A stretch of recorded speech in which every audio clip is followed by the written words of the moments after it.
Hello, everyone. Welcome to the March Madness round of 64 episode of the Bacon Bets podcast. If you're watching the video version of this on YouTube, Bacon Bets podcast channel, please subscribe. You will see I have my glasses on for the first time ever in a Bacon Bets podcast episode. I have a button-up shirt on. Why? Because it's serious business. I'm betting on every single NCAA tournament game. I actually don't know how many games that is. I'm too lazy to do the math, but it's a lot of games. I'm going to bet on every single one of them. Including all 32 games in the round of 64. So I've got a lot of picks to get through, my friends. I have also bet on the first 4 games. I'm recording this 11:23 Eastern on Tuesday night. I won the first one, Wagner plus 3.5. Not looking like I'm going to win Virginia. They're down by a ton. So probably 1-1 after the first night. We'll see how the second night goes. If you want my picks for the first 4 games, as well as my bracket and my best bets to win the national champion, check out the most recent episode of the podcast, which I recorded Monday night or Sunday night. It was Sunday night. March Madness, all days mush into one. But on this episode, I'm strictly going through my best bets for the first round. I will not have picks for the games involving the 2 teams who have yet to play, who will play on Wednesday night. I'll have to tweet out my picks for those games. Those are the games involving, it is the winner of Colorado, and why am I blanking on who Colorado is playing? I don't know. And then the other 2 16 seeds that nobody cares about. I'll have to just tweet out my picks for those. Also, Wagner against, I think, UNC. I don't have my pick locked in for that. Maybe I'll do it live at the end of the show, and then maybe by the end of me recording this episode, maybe the Virginia Colorado State game is over. I can give my pick out for the winner of that game against, I forget who they played, but I will look into it. But I do have my best bets for the other 30 games. No, 28 games. So I will get through them right now. I don't want to waste any time in the intro because we have a lot of games to get through. I will say I have handicapped all of these games deep. I'm not going to give you my deep handicap for every single game, or else this would be a 3-hour-long episode. So I'll give you my bullet points that I think are the most important bullet points for each game for the opening round. Once again, if you want to know my bracket, check out the last episode of the podcast I recorded a couple nights ago. But let's get into it. I'm going to go through chronological order. So let's dive into it. It is the round of 64 episode of the Bacon Bets podcast. Let's go. I'm not a state. I'm a monster. No, Lisa. The only monster here is the gambling monster that has enslaved your mother. I call him Gamblor, and it's time to snatch your mother from his neon claws. All right, here we go. It is the round of 64 games. Starting off with an 8-9 game, Michigan State versus Mississippi State. It is the first game on Thursday, which I will say, listen, I'm a fan of a lot of different sports. I'm an NFL guy, obviously. Super Bowl Sunday, Super Bowl week is one thing. I'm an NHL guy. The NHL playoffs are unbelievable. I'm a golf guy. Masters week is one of the best sporting weeks of the entire year. But if you were to ask me what my favorite sporting week of the year is, I think it's the first week of March Madness. I don't think there's anything better. Thursday and Friday, the first round of March Madness is electric. You can't keep up. There's too many games, too many bets. You get up, you get down, you look at one game, something goes your way. You look at another game, something goes against you. It's too much to keep up with. It's unbelievable. The drama, the excitement, the bets. Oh, I can't wait for it. And the first game, nothing is more exciting than the first tip of the first game on Thursday. It's Michigan State against Mississippi State. Not a bad first game. An intriguing first game. Also one that I'm not too confident in when it comes to handicapping. But I have settled on Michigan State minus 1.5 against Mississippi State. Now, I locked in all these bets on Monday night. So some line movements have happened since I recorded them. I'll go through and let you know which of the games that I've bet have moved. This one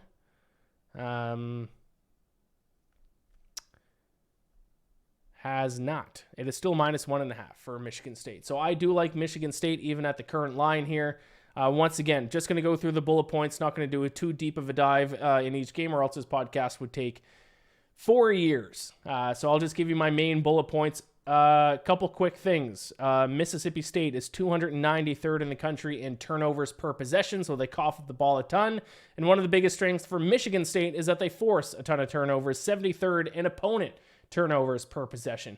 Also, Mississippi State, a top 10 perimeter defense, so they do very well against teams who shoot the 3 ball, but they do not do good well against teams who shoot more 2-point field goals, and that's what Michigan State does. Michigan State 37th in 2-point shot rate, and they're taking on Mississippi State, which ranks 174th in opponent 2-point field goal percentage. All of that is to say, I think the stylistic matchup fits Michigan State quite well in this one. So even though I do value the SEC a little bit higher than the Big Ten this year, I think the stylistic matchup is enough for me to trust Michigan State. So I'll take Michigan State minus 1.5 against Mississippi State for my first bet for the round of 64. Moving on, we got Duquesne against BYU. I will take the 10 points with Duquesne. Duquesne plus 10 against BYU. Duquesne would not be in the tournament if they did not win the A10 tournament, but still, I think 10 is too many points. Once again, don't forget, we're not just betting on which team we think is going to win. There is a point spread involved. I obviously think BYU is going to win, but I think 10 is too wide of a point spread for the Cougars. BYU, much better shooting team than Duquesne, no question about it. But they rely on 3-pointers. BYU actually has the second highest 3-point shot rate in the entire country. But Duquesne, that is their biggest defensive strength, 53rd in the country in opponent 3-point field goal percentage. And also, Duquesne does force a ton of turnovers, 49th in opponent turnovers. So they have the defense to stop BYU, and they do force a lot of turnovers, which is what I look for throughout the tournament. You'll find me citing that stat quite a bit. When I'm looking at underdogs, I want underdogs who can force turnovers and / or grab offensive rebounds. We want teams who can create extra scoring opportunities, and Duquesne can do that by forcing turnovers. So I will take the 10 points with Duquesne against BYU in the second game. I always like to do a big money line upset for the first round. We're only 3 games into it, and I'm already giving you what my big money line upset is. Famously, people forget, how many years ago? Damn, it's 2024. Was it the 2020 tournament was canceled? So it must have been 2021. Must have been the 2021 tournament. I called Abilene Christian to upset Texas in the first round. Not to pat myself on the back a little bit. I think I was the only person in the world who called Abilene Christian to pull off that upset. I have now been living off that high for 3 years. It was an electric game too. I think it was the last game either on Thursday or Friday night, an electric game. Abilene Christian pulled it off. I've been chasing that high ever since in the first round of March Madness. The game I'm going to be chasing that high with this year is Akron. I'm going to take them plus 650. Moneyline underdog alert. Moneyline underdog alert. Give me Akron, the Zips, plus 650 to upset Creighton in the opening round. If you listen to my bracket podcast, and you know why I don't like Creighton. Dead last in opponent turnovers, 277th in offensive rebounding, which results in them ranking 335th in the country in extra scoring chances per game at minus 4.0. Now, they are a very good shooting team, and they have a very good shooting defense. But if they don't have a good shooting game, they are susceptible to be beat by anyone. Because what you want is a team who can shoot well, but then they have the tools and the abilities to make up for it when they don't shoot well by creating extra possessions. Creighton does not do that. So if they shoot well, great, they're going to win. If they don't shoot well, they don't have the other aspects of their game. They don't have enough of those other aspects to make up for it. By the way, Creighton, 7th in the country in 3-point shot rate. If you watch college basketball, then you absolutely know that. Akron, 14th in the country in opponent 3-point field goal percentage. Akron has a very good perimeter defense. I think they can shut down Creighton on the perimeter, and if they even slow down Creighton on the perimeter, this game is going to get a little sketchy for the Blue Jays. So I'm calling my shot. It is a 14 seed, I believe, upsetting a 3 seed this year. That's the upset I'm looking at. Akron plus 650. Keep your points. I'll take the money line plus 650 against Creighton. Next up, Arizona against... Actually, let me double check to see what the odds movement are for these games. So Michigan State has not moved. Duquesne's at plus 9.5. I do still like Duquesne at plus 9.5. Creighton has stayed steady, or Akron has stayed steady at plus 650. Arizona still at minus 20.5, and that is what I'll take. I'll take Arizona minus 20.5 against Long Beach State. Yes, I might just be a little bit sour that Long Beach State upset my UC Irvine Anteaters in the conference tournament and knocked them out.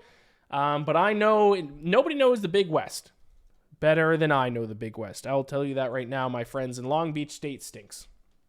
They're not even good as a Big West team, and now they got to take on Arizona. Arizona might win this game by 40 points. If you want to take an alternate spread, go ahead and do it. Long Beach State in the Big West, mind you, with a Big West schedule, ranks 255th in effective field goal percentage, 211th in opponent effective field goal percentage, while playing Big West teams. If they rank 255th in the country in shooting and 211th in the country in opponent shooting or shooting defense with a Big West schedule, how are they going to do against Arizona? Not good. Especially when Arizona does something that lends to blowouts, and that's they create extra scoring chances per game, 6th in the country in that stat. Also 3rd in average scoring margin, plus 15.7. If they're beating Pac-12 opponents by an average of 15.7 points per game, I think they can beat Long Beach State by 21 points. Long Beach State can suck it. How about that? Give me Arizona minus 20.5. As of recording this podcast, that number is still available out there. Next up, we have Morehead State against Illinois. I will take Morehead State plus 12 against Illinois. Morehead State is 9th in opponent effective field goal percentage, so they have a very good shooting defense. Illinois, 3rd last in opponent turnover. So Illinois is actually sneakily, now they do offensive rebound a lot better than Creighton does, but Illinois sneakily kind of one of those teams where if they don't shoot well, they could run into some trouble. Morehead State 25th in three-point shot rate, so Morehead State shoots a ton of threes. Illinois 213th in opponent three-point field goal percentage, so I think Morehead State can attack the perimeter of Illinois. I will take them plus 12 against the Fighting Illini. I think the toughest game to handicap in the entire first round, to be honest, is South Carolina against Oregon. I went back and forth. I could not decide on a winner. I had to pick one because that's what this show is. I went South Carolina. South Carolina minus 1.5, minus 105 against Oregon. They shoot the three a ton, 85th in three-point shot rate. Oregon has a bad perimeter defense, 227th in opponent three-point field goal percentage. South Carolina does also have a better shooting defense, 54th in opponent effective field goal percentage. And the SEC, in my opinion, has had a better year and is a tougher conference than the Pac-12. So I will give South Carolina the slight edge.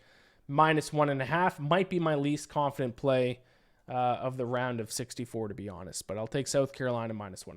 Next up, I am doing total bets as well. It's either a spread, money line, or a total. This is my first total bet. I don't have many of them. I only have like 2 or 3, I think. This is one of them for the first round. It is Dayton against Nevada. I'm going over 136.5. Just checking to see updated spreads here. Yeah, all these are good. Still over 136.5 available for Dayton and Nevada. Similar in almost every single area. Another very, very tough game to handicap. No matter what stat you look at, both teams are very close to one another. Dayton is 9th in effective field goal percentage, 41st in floor percentage. You'll hear me reference floor percentage a few times when talking about totals. Floor percentage is the percentage of a team's possessions that result in at least 1 point being scored. So when we're talking totals, floor percentage is a good stat to look at. So 9th in effective field goal percentage, 41st in floor percentage. Nevada's 56th in effective field goal percentage, 18th in floor percentage. Also, if you look at combined points per game, Nevada 143.2 combined points per game. Dayton 141 combined points per game. Yet the total for the game's 136.5. Doesn't make sense to me. I will take the over. Next up, we got Kentucky against Oakland. And in this one, I will be laying the points with Kentucky. I'll take Kentucky minus 13.5, minus 110 against Oakland here. Kentucky, I think they are being underrated. 4th in the country in effective field goal percentage. They are the best 3-point shooting team in the country. A lot of people like to say Kentucky doesn't play good defense. The numbers don't back that up. I'd like to know why that's the case. I guess I haven't watched much to Kentucky this year. I know they give up a ton of points, but that's because they play at such a fast pace that other teams have a ton of possessions against them. Like if you look at opponent possessions per game, let me do that here for a second. If I look up opponent possessions per game, I bet you... Oh, I can't. This site only has possessions per game. Still, Kentucky has the 4th most possessions per game, so you would think their opponents would have probably around the 4th most possessions per game. So because of that, when you look at opponent points per game, so how many points Kentucky's giving up per game, they're giving up 340th in the country in opponent points per game, giving up 79.7, but let's look into that a little bit deeper. In opponent effective field goal percentage, Kentucky ranks 116th, and in defensive efficiency, they rank 203rd. Not great numbers, but everyone says they have a terrible defense. I don't know if that's the case. I think they have an average defense that the pace they play at makes their defense look worse than what it is. Oakland, on the other hand, 207th in an opponent effective field goal percentage. I don't think Oakland can keep up with an athletic team like Kentucky. I will lay the points with the Wildcats, who I think, if you want to look at a dark horse, are they even a dark horse? I think they're 20, 25 to 1. Kentucky might go on a little bit of a run here in this tournament. Wouldn't be surprised. Gonzaga versus McNeese State. McNeese State is going to be a popular dark horse pick. I'm not going to fall for it because this might be a hot take, but Gonzaga, I actually think they're a lot better than people think. Maybe they don't have the star power that they've had in previous years. They don't have, the Jalen Suggs, the Chet Holmgren, the Drew Timme. But Gonzaga is a very, very, very good team. 8th in effective field goal percentage, 35th in opponent effective field goal percentage, 6th in average scoring margin. Now, they play the West Coast Conference, but if you look at their metrics, purely their metrics compared to previous Gonzaga teams, they're right up there. But yet people do not look at them nearly at the same light as they've looked at previous iterations of the Bulldogs. So I like Gonzaga quite a bit. I'm not a fan of McNeese. I think McNeese had one of the worst schedules of all the conference champions here. They have worse stats with a worse schedule. Surprised the spread's only 6. I'll take Gonzaga -6. I will be taking the points in a big spread with this one, and I'm actually going against a team that I like quite a bit. I'm going against Iowa State. I'm going to take South Dakota State +17, -112 against Iowa State. Let me see if I can fix it. Oh, there we go. South Dakota State 131st in turnovers. But they did a much better job not turning it over down the stretch. If you look at their numbers through the conference tournament, they actually held onto the ball quite a bit more, which is going to be huge in this game. And they also shoot the ball very, very well. 17th in effective field goal percentage. I think the spread's a few points high. Don't get me wrong. I think Iowa State should be favored by quite a bit. I set the line to probably Iowa State -15.5. So at 17, I think we're getting some value here with South Dakota State, purely based on if they can hold on to the ball like they did through their conference tournament, and if they can keep up their shooting a little bit. I'll take South Dakota State +17. We're going back to another total bet. This time I'm going to go with an under bet. It is Tennessee against St. Peter's. I will go under 130. St. Peter's, 349th in the country in effective field goal percentage. Tennessee's 7th in opponent effective field goal percentage. We truly have in this game. By the way, I'm watching UC Irvine against Utah and NIT. They just tied it up 31-31. No big deal. UC Irvine should have been in the tournament. No big deal. We have arguably the worst shooting team in the country taking on one of arguably the best shooting defense in the country. 349th is St. Peter's in effective field goal percentage. Tennessee's 7th in opponent effective field goal percentage. I considered taking St. Peter's under their team total. I did not. I'm just going to go under for the game because also Tennessee, not a great shooting team, 138th in effective field goal percentage. St. Peter's 22nd in opponent effective field goal percentage. So St. Peter's certainly a little bit more exaggerated, but at the end of the day, we have two teams who are very bad or I won't say Tennessee is very bad. We have two teams who are significantly better defensively than offensively. Also, if you look at opponent floor percentage, these two teams are 13th and 34th. I'll take the under. 130, minus 110. Texas Tech, NC State. I will take Texas Tech -5. I've talked about Texas Tech. I'm high on them for some reason. I don't know if it's their jersey colors. I don't know if it's just fun to say Texas Tech. I don't know if it's because Patrick Mahomes went to Texas Tech, but I will take the -5 against NC State. NC State, I think the Cinderella run stops here after a great conference tournament. At the end of the day, they're 171st in effective field goal percentage, 187th in opponent effective field goal percentage, with a much worse conference than Texas Tech has had playing in the Big 12. Texas Tech 80th in three-point shot rate, so they are a three-point shooting team. NC State is 243rd in opponent three-point field goal percentage. Tougher schedule, better overall numbers, better stylistic matchup for Texas Tech. They check every single box in this game. I'll take the Red Raiders -5. Moving on, Kansas and Sanford. Sanford's going to be another fun underdog pick for a lot of people. Not for me, though. I'll take Kansas -7.5. Now, I know McCullers, one of the Kansas guys, has been ruled out for the tournament. Is it McCullers? Kansas. I'm so bad with athlete names. Kevin McCullough. I think that was close enough. Isn't that what I said? Out for the tournament. Don't know about Hunter Dickinson yet. Let's see if there's been an update recently. Let's take a look here. Dickinson is doing great, Self said. He's actually practiced the last 2 days. So let's hope Dickinson plays, even if he doesn't. Still confident in this play. A lot of hype behind Sanford. I like to fade some of the sexy, highly hyped picks, especially because Sanford's defense stinks. 153rd in opponent effective field goal percentage. 254th in turnovers. Like I keep saying, for big mid-major upsets, or for them to at least be able to hang around with the big dogs, I want teams who don't cough the ball up and those teams that can force turnovers. Sanford is not one of those teams. I'm not buying the hype on Sanford. I will take Kansas -7.5.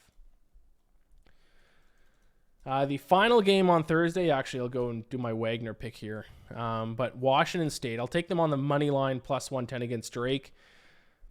I've been riding Washington State a lot this season. Not a single person in the country respects Washington State, and I don't understand it. Washington State 33rd in opponent effective field goal percentage. One of the better shooting. I think they're around 50th in effective field goal percentage. They're good just about everywhere. They beat Arizona twice this season, not once, but twice. But yet nobody even looks twice at Washington State. Nobody. Let me just quickly look at their numbers here. If we're looking even, I bet you, I haven't looked at this. I bet you they're pretty high in average scoring margin. Maybe they're not. 39th in the country in average scoring margin, +7.4. I mean, pretty good, guys. At least give them a little bit of respect here. 95th. So I think I said 50th. 95th in effective field goal percentage, but where they shine is on defense. 43rd in defensive efficiency. At least give them a little bit of respect here, guys. 62nd in two-point shot rate. Drake is 246th in opponent two-point field goal percentage. They don't shoot, or Drake doesn't defend interior offense as well, and Washington State's an interior offense. I'll take the Cougars. I have not bet Wagner UNC yet. Let me take a quick look at the line. I'm not going to have an in-depth analysis on this, but I'm probably going to fade Wagner. Unless it's BetStamp doesn't have it yet. So I can't kind of lock in my bet. Let me see if a sportsbook has it. Wagner, at the end of the day, is hurt. They're injured. They play very good defense. They don't shoot well, but they play very good defense, which can work against other mid-major teams. Is it going to work against a team like UNC? I don't think so.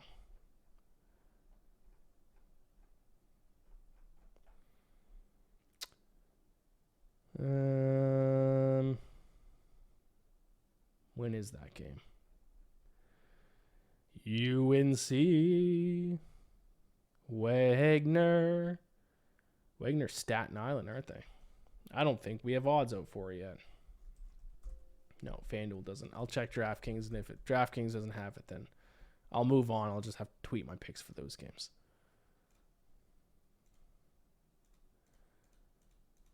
No. Nope. All right. I will have to tweet my picks for Wagner, UNC. All right, which means let's move on to day 2. I will be in person watching the games in Brooklyn for day 2. The Barclays Center where the Nets plays, hosting 4 games. I will be there starting with the very first game of the day, and I will not be, well, I have to leave, I think, in between sessions, but I will not be leaving the area or the stadium until about midnight when the final game is played. I will be very drunk by the end of the night. If you see a man streaking on the court during Wisconsin JMU, it's me. Or if you see a man throwing up in the stands, it's me. If you see a man in a UC Irvine jersey running on the court in protest that the Anteaters aren't in the NCAA tournament because they're now beating Utah 38-34, it's me. I say that because the first game of the day is in Brooklyn. It is Northwestern FAU. I will take Northwestern plus 2.5 against FAU. I think FAU is getting a little bit of value because how they played in last year's tournament, but let's be honest, FAU had a little bit of a disappointing year. I know Ty Berry for Northwestern is out, and a lot of people are going to pick against Northwestern because of that as well. But I actually think Brooks Harnheiser, if that's how you pronounce the name, I think him and the rest of the supporting cast for Northwestern has done a really good job stepping up in his absence. I also think at the end of the day, I think in this kind of matchup, you have to back the team that has the best player, and that's Boo Buie. I think Boo Buie, if that's how you pronounce his name, Buie, might just take over this game. He is the best player in this game.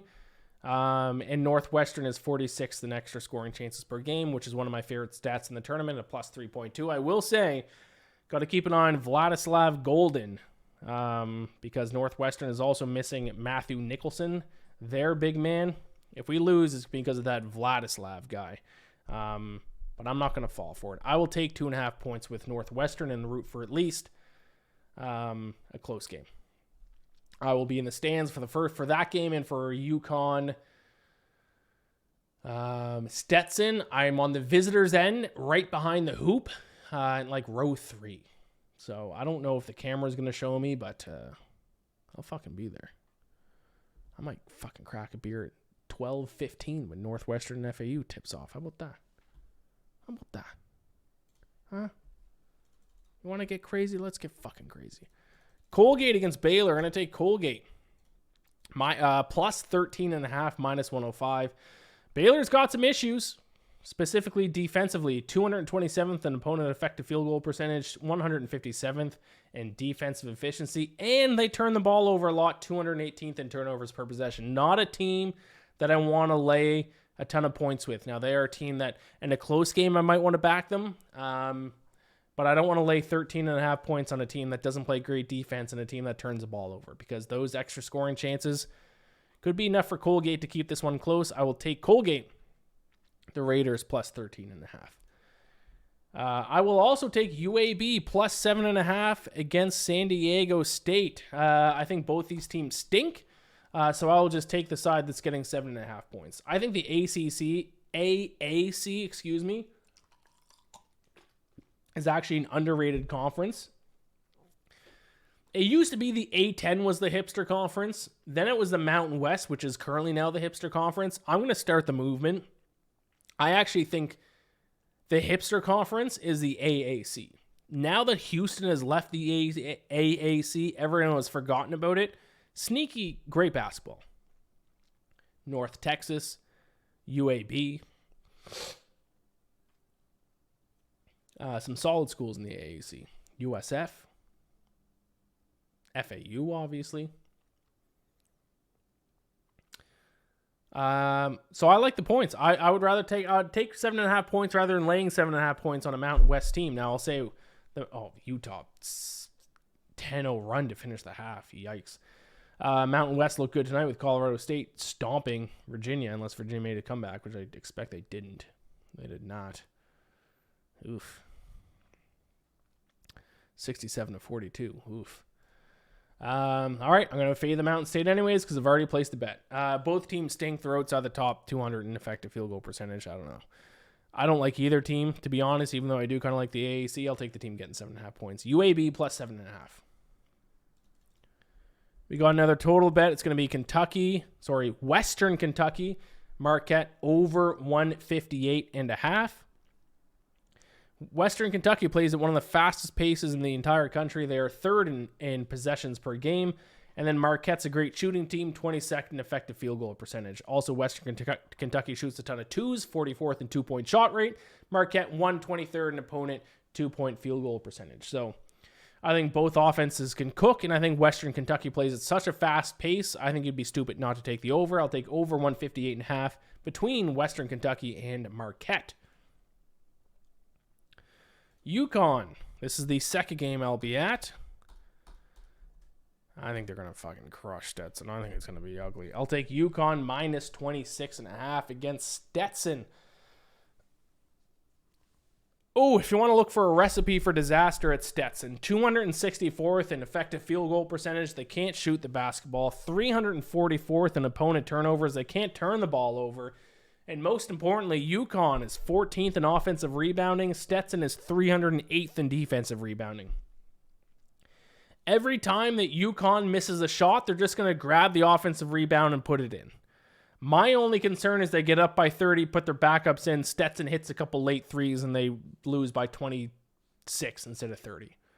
That's the only way you're going to lose this bet. Because there are bad teams, but there's bad teams, and I'll get to one here in a little bit, that you can make the argument, oh, well, you never know. They kind of have the makeup of at least being able to keep it within the point spread. Stetson is not that. Also, Yukon has the highest average scoring margin in the country, winning games by an average of plus 17.1. If they beat Big East teams by an average of 17 points, they can beat Stetson by 27 points. Yukon minus 26.5. I can imagine, so this game I think starts at like 2:30, so it's going to be over at like 5. I'm going to be drunk. Nobody in the stadium is going to care at the Barclays Center.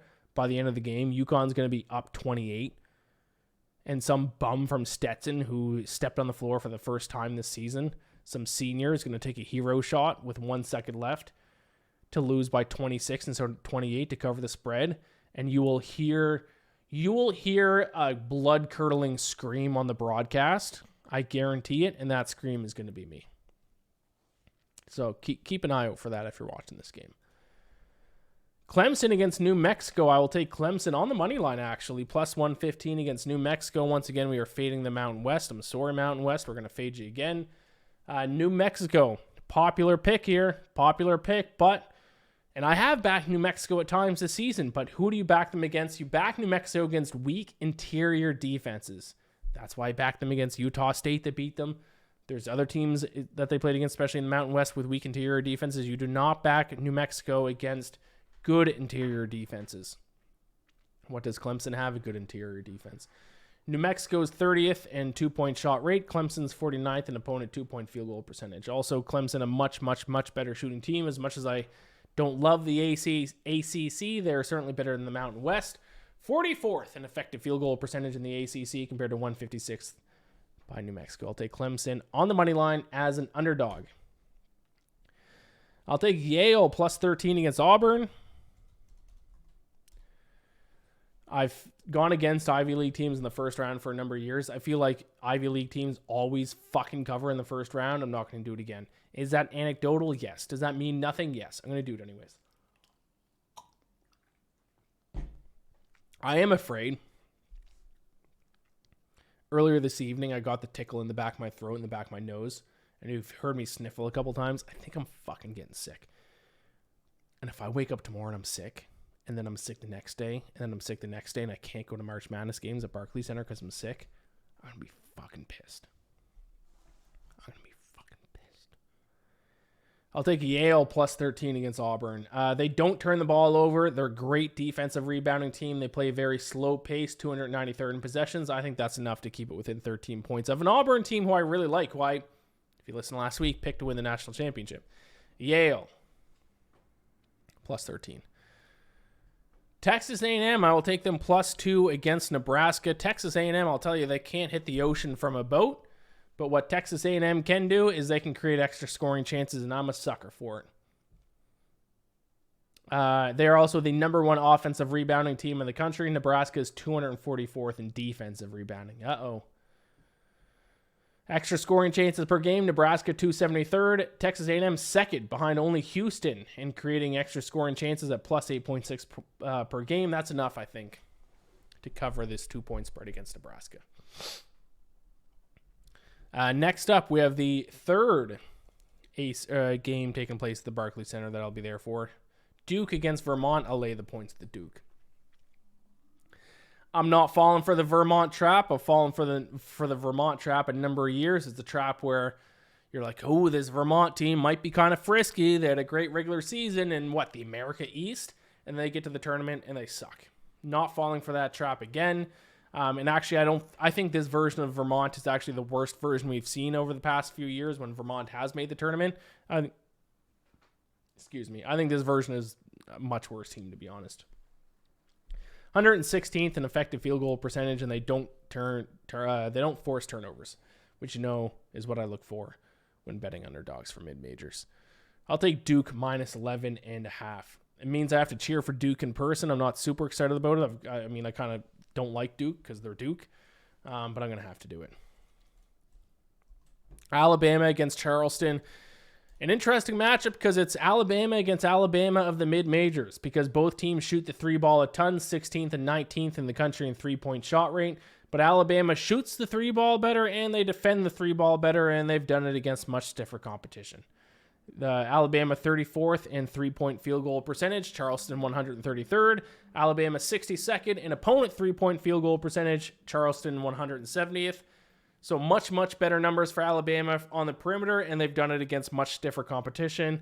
And Charleston thrives off offensive rebounders against mid-major teams. I don't think they're going to grab a ton of offensive rebounds against a team as good as Alabama. I'll take Alabama minus 9 against Charleston. Longwood against Houston. I'll say this. First of all, I'll just tell you, I'm going to bet Longwood plus 24.5.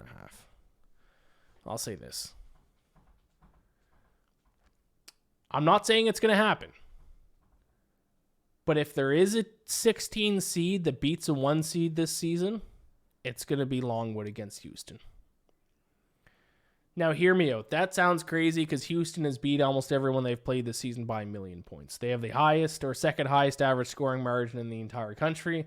It seems anytime they play a somewhat weak team, they just absolutely crush them. But teams that Houston has had trouble with are teams who, as I've talked about tonight, create extra scoring chances. That's what Iowa State did, and that is what I think Longwood can do. You look at extra scoring chances per game, it is Houston first in the country at plus 11 per game. Longwood's 13th at plus 5.1. Longwood also forces turnovers, 35th in opponent turnovers, 12th in offensive rebounds. Could be enough to keep this game close. Also, a little bonus stat. Houston is 326th in the country in fouls per possession. Longwood's 5th in opponent fouls per possession. So Houston fouls a ton, and Longwood draws a ton of fouls. Now, with all of this being said, the skill gap between these two teams might be completely irrelevant, and it probably will be, and Houston is going to win this game by a ton. Still, from a betting perspective, that's enough for me to take the 24.5 points with Longwood.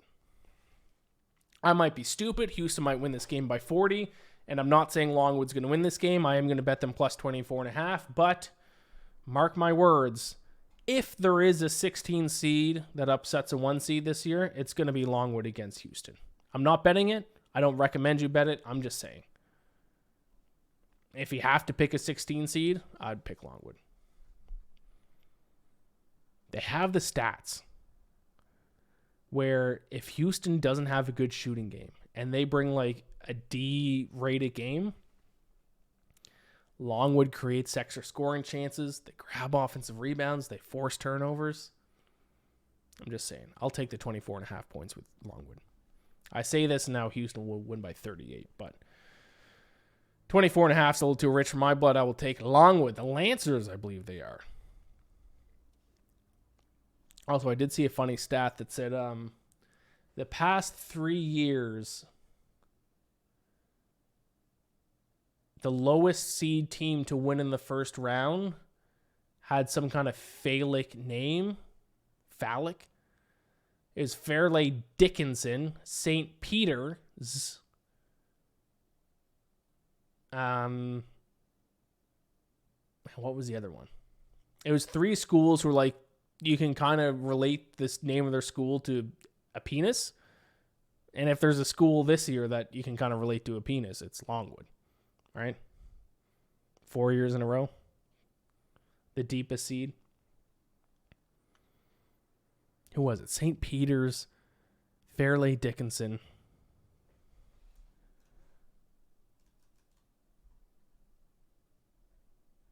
Oh, I wish I could find that tweet. Oh, of course. I tried to type it in Twitter and I'm going to try to find it.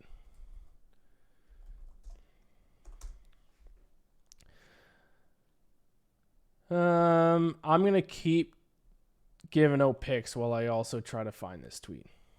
No, it's gone. I'm not going to find it. But I'll tell you. Who knows? Could happen. I've spent too long in a 1-16 game. All right, moving on. James Madison against Wisconsin. This is the final game at Barclays Center that I'll be at. I won't remember this game because I'll be too drunk and blackout by this point. But I'll take James Madison plus 5.5. They are very good at shooting the 3 ball. They're 42nd in the country in 3-point field goal percentage. Wisconsin 345th in opponent 3-point field goal percentage. So we got a great perimeter offense against a terrible perimeter defense. JMU, very good stats all around. They also create extra scoring chances per game, 13th in the country in that at plus 4.7. Wisconsin's defense is going to cost them at some point this tournament. Will it cost them this game? I don't know. But there's certainly enough there for me to like James Madison plus 5.5. TCU. -3 against Utah State. This might be one of my best bets of the opening round. 36 and 2-point shot rate. Utah State 304th in opponent 2-point field goal percentage. So if there's one thing Utah State can't do, and we saw this against New Mexico a couple times this year, they can't defend the perimeter. What does TCU do? They can't defend the interior. What does TCU do? Attack the interior. Terrible stylistic matchup for Utah State. Also TCU, another team that creates a ton of extra scoring chances. 14th in the country in extra scoring chances per game, plus 4.8. I'll lay the points at TCU. And then finally, St. Mary's, -5.5 against Grand Canyon. I just like St. Mary's a lot this year. Third in opponent EFG. They defend really well, and they create a lot of extra scoring chances. 8th in the country in extra scoring chances per game at plus 5.8. A lot to like about St. Mary's. Grand Canyon is kind of a fun team to root for, but I'll take the Gales, -5.5. There you go. Those are all my picks for the opening round of March Madness. I do not have my picks for the games involving teams who played in the first 4 game. I'll have to tweet those out. I'm not going to record a separate episode for that. My next episode, I will be recording, I guess, late Thursday night. I will give out my picks for Saturday, and then I'm not going to record Friday night, which would be wild. Listen, if you want me to record Friday night when I get home from the Barclays Center after drinking all day, send me a message. And if I get enough messages to do that, I'll record an episode of this podcast blackout drunk. If not, I'll have to record it. I don't know when I'm going to put on my picks for Sunday. I might just have to tweet on my picks for Sunday. Because if I don't record it Friday night, because the earliest I'll be able to even get the lines for Sunday will be Friday night after all the games are over. I'll be blackout drunk Friday, and then I'll be so hungover on Saturday. I can't imagine myself recording on Saturday. And then it's Sunday. So I might just have to tweet out my picks for Sunday. But I will have an episode where I give out Saturday's picks. I'll record that Thursday night. I'll be up late anyways, obviously. I'll record it Thursday night. I'll put it out then. Thursday during the games. Or Friday, you can listen to my picks for Saturday. Or no, it's not Thursday. Friday at some point, you can listen to it for my picks for Saturday. I don't know. My brain's melting. It's March Madness, baby. I love it. Thank you so much for listening. Like I said, listen to the most recent episode if you want my bracket. Gamble or bless. How lucky are we to bet on March Madness once again? It's the best. Rate and review the podcast. Subscribe to the YouTube channel. I interviewed Wyndham Clark last week. If you're a golf person, go listen to that on the Bet-Sided YouTube channel. Go listen and watch to Green on the Greens if you want my golf picks for this week and for weeks to come. Other than that, peace out. Good luck, gamble or bless with your picks over March Madness, and I'll talk to you, I guess, Thursday night. Bye-bye.